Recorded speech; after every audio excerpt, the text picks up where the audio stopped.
I possess many dispositions of a successful teacher.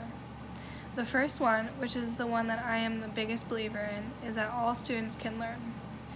Even though I work with a lot of challenging students, they all have the capacity to learn. All we have to do as educators is build relationships with those students to create a strong foundation to let learning happen. Another disposition I have is sound judgment and behavior. Even when my students are giving me a hard time or trying to test me, I stay calm and relaxed in order to alleviate the situation. Finally, I am fully committed to the profession of teaching and learning. A great example of this is why I'm pursuing this degree program. At my school district, we lost our ESL teacher early in the year and never had a replacement.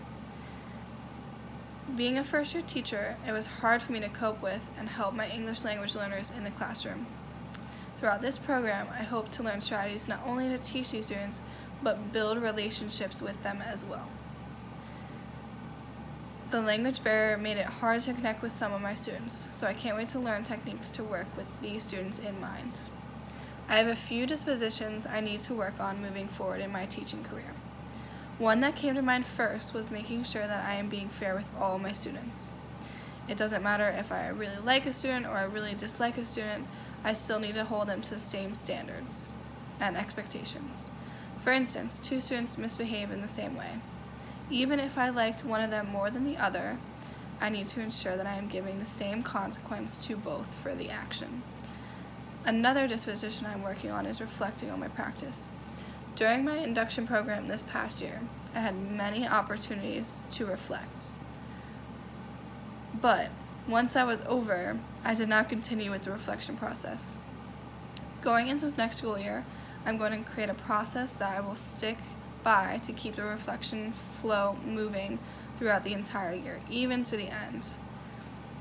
Just because at the end of the year, I really want to know if what was working and what was not working with my students. The final disposition I am working on improving is my community involvement. Next year, I plan to go to more athletic and club events that my school holds, as well as parent incentives.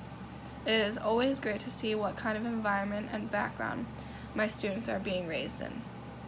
To me, a professional educator is someone who holds themselves to high standards in every aspect of their lives, both personal and job-related.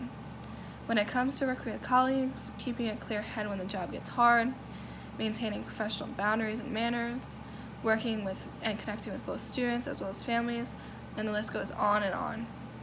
These individuals, educators, behave with their jobs in mind all the time, no matter where they are. They are always an educator.